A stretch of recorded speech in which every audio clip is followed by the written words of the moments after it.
ये नशीली आंखें, ये मुस्कान हर बार मुझे अपनी तरफ खींच लेती हैं। तुम्हारी बाहों में मेरा सुकून है रुद्राणी। तुम्हारे बिना तो मेरी सांसें भी अधूरी हैं। मुझे छोड़कर कभी मत जाना। कभी नहीं। तुम मेरे दिल की धड़कन हो, मेरी रूह का हिस्सा हो। ये दिल, इसकी हर धड़कन, ये पूरा आर्यन सिर्फ तुम्हारा। I love you Rudrani, I love you so much. अब ये दिल सिर्फ मेरा है।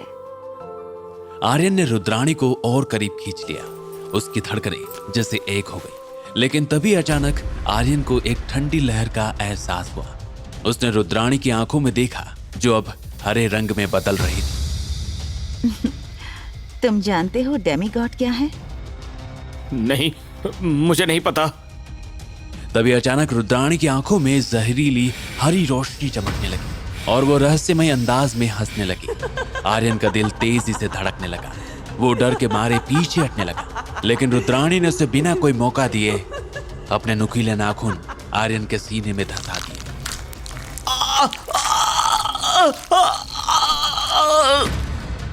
तुमने कहा था कि तुम्हारा दिल मेरा है।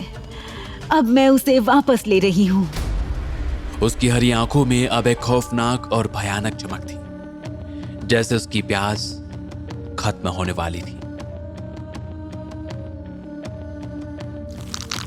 और दर्द से कराहते हुए आर्यन की आंखों में मौत का खौफ साफ झलकने लगा। रुद्राणी ने धीरे धीरे उसके दिल को अपनी मुट्ठी में कस लिया और आर्यन का दिल बेरहमी से निकाल लिया। आर्यन की गर्दन एक तरफ लुढ़क गई। उसकी सांस रुकते ही रुद्राणी ने एक शैतानी मुस्कान के साथ उसका दिल अपने हाथों में कुचल लिया। खून की बूंदें उसकी हथेलियों से टपकने लगी और उसकी हरी आंखों में एक दानवी खुशी चमक रही।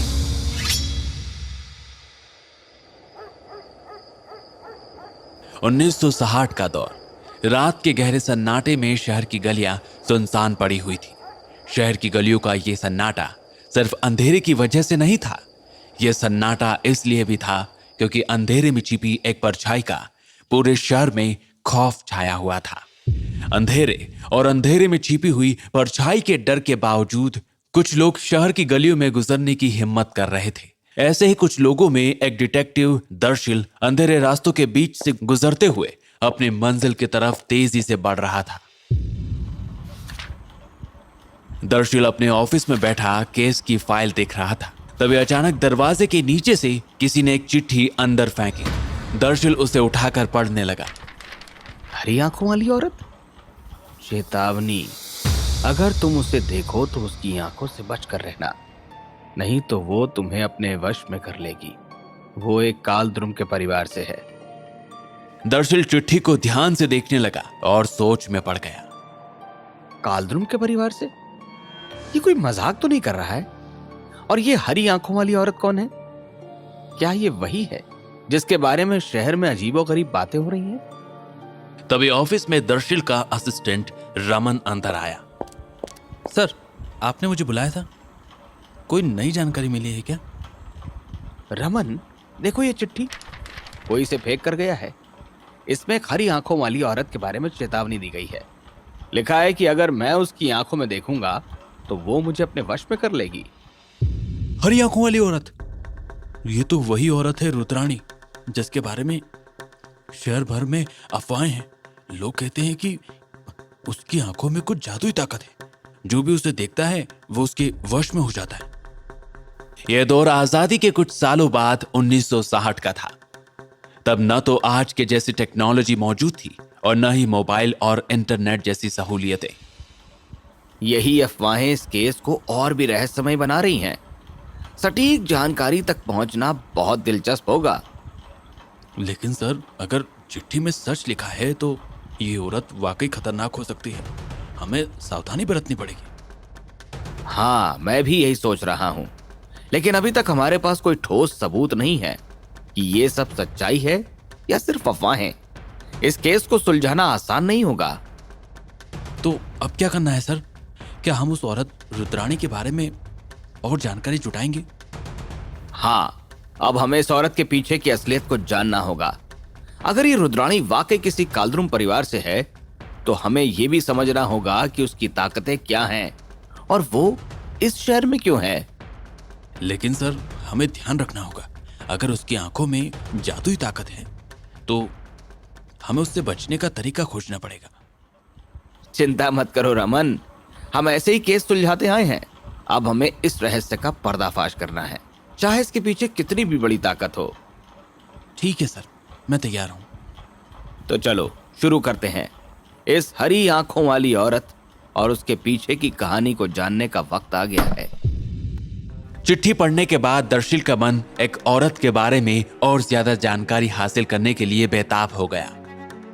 आखिर ये रुद्राणी कौन है और इस हरी आंखों वाली लड़की को इतना खतरनाक क्यों बताया जा रहा है? अभी वो अपने मन के सवालों में उलझा हुआ था कि तभी उसके पास उसके दोस्त डॉक्टर सुधा का फोन आया। हेलो दर्शील, कहाँ हो यार? आजकल नजर नहीं आते हो। अरे डॉक्टर साहिबा, आजकल एक अजीब से केस में फंस गया हूँ, बस उसी का हल निकालने में जुटा हुआ हूँ। कैसी मुसीबत? जरा हमें भी बताओ, शायद मैं तुम्हारी मदद कर सकूं। अरे नहीं डॉक्टर, ये तुम्हारे फील्ड का मामला नहीं है। फिलहाल तो ये बता, फोन क्यों किया? बात यही है कि मैं अपने ऑफिस से निकल रही हूँ। आज नोवेल्टी रेस्टोरेंट में मिलते हैं। अच्छा ठीक है, मैं आ जाऊंगा। डिटेक्टिव दर्शिल और डॉक्टर सुधा थोड़ी ही दूरी पर एक नोवेल्टी रेस्टोरेंट में मिले। डॉक्टर सुधा को साफ साफ नजर आ रहा था कि दर्शिल उसके साथ बार में तो मौजूद था, लेकिन उसका मन कहीं और लगा हुआ था। बड़ा ही अजीब सा केस है, न कोई सुराग, न सबूत, न गवाह, बस एक चिट्ठी और कुछ अफवाहें। अब मैं आगे बढ़ूं तो बढ़ूं कैसे? पता नहीं कौन है ये हरे आंखों वाली लड़की। रुद्राणी कालद्रुम परिवार से ताल्लुक रखती है।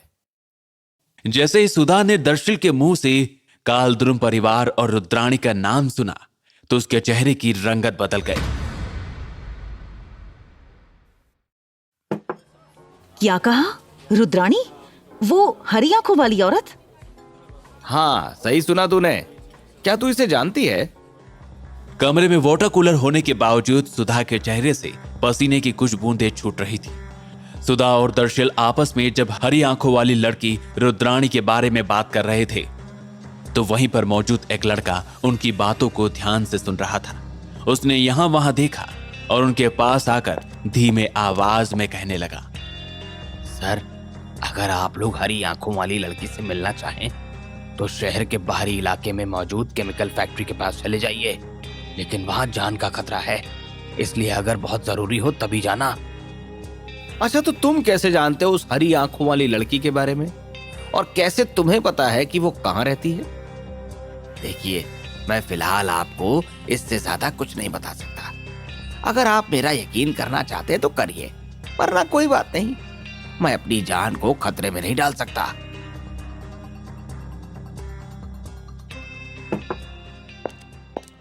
क्या कहती हो सुधा? ये वेटर जो